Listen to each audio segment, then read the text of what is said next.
I have never seen a film that looks like Dick Tracy. And I know a lot of people say that, oh, this imagery isn't like anything you've ever seen, blah blah blah, but it's really true. I can't think of any other movie that looks like this. This might be the most ambitiously visual spectacle I've seen in years. It's crazy. The colors, the designs, the costumes, the makeup, it's totally insane. Which is why it really sucks that I can't remember a single friggin' thing about it. Is it that the visuals were so good it distracted from the rest of the story? Or is it that the story wasn't really that hot to begin with? Dick Tracy, based on the famous newspaper comic strip, is the yellow trench coat wearing cop played by Warren Beatty who's trying to take down the massive crime in his fair city. His arch nemesis, Big Boy, played by Al Pacino, is the yelling and screaming mob gangster who constantly wants to put him out of his way. He comes across a kid simply named Kid, a singer named Breathless Mahoney played by Madonna, and all sorts of weird and literally colorful characters that constantly want to kill him.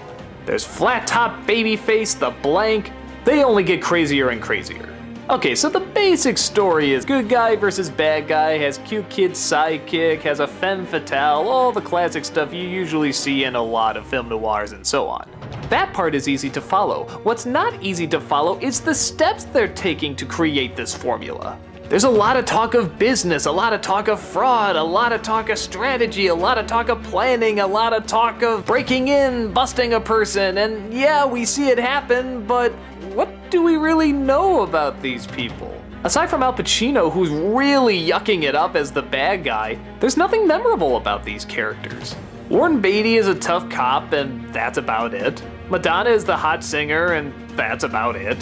The wisecracking kid's a wisecracking kid, and that's about it. You get where I'm going with this? Hearing them talk is not very riveting, and it's constantly being distracted by how incredible the backgrounds are. When the action finally does start, it looks pretty cool, but what do I care if any of these people get axed off? A part of me kind of respects that they're trying to take such a cartoonily silly looking film so seriously, but on the other hand, I just wish it could have been more interesting. I remember in the credits it said that Dick Van Dyke was in this movie. Dick Van Dyke? Where the hell was he? Oh, there he is. God, I didn't even notice him.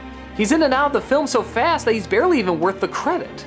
If Dick Van freaking Dyke can't leave an impact on you in a movie, you know there's gotta be something wrong with it. On top of that, there's a lot of scenes in the movie that are just downright gruesome, especially for a Disney film.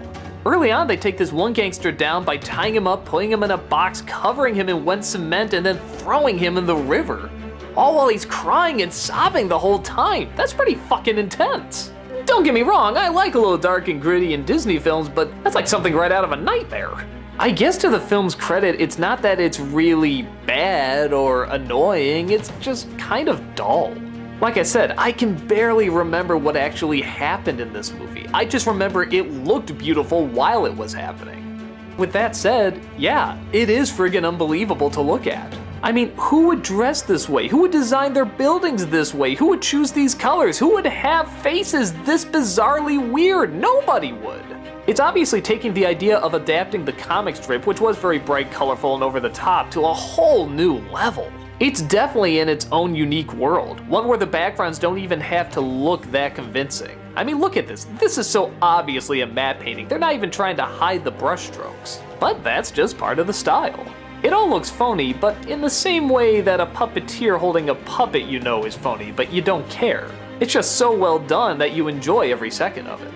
So I'm kind of torn on the movie. On the one hand, I'm glad I saw it, if for any other reason, just to see it. But on the other hand, yeah, why couldn't they make the story more interesting? Why couldn't they flesh out the characters more? Why couldn't they be a lot more fun? Like I said, Pacino's great, but everyone else is just so phoned in and standard.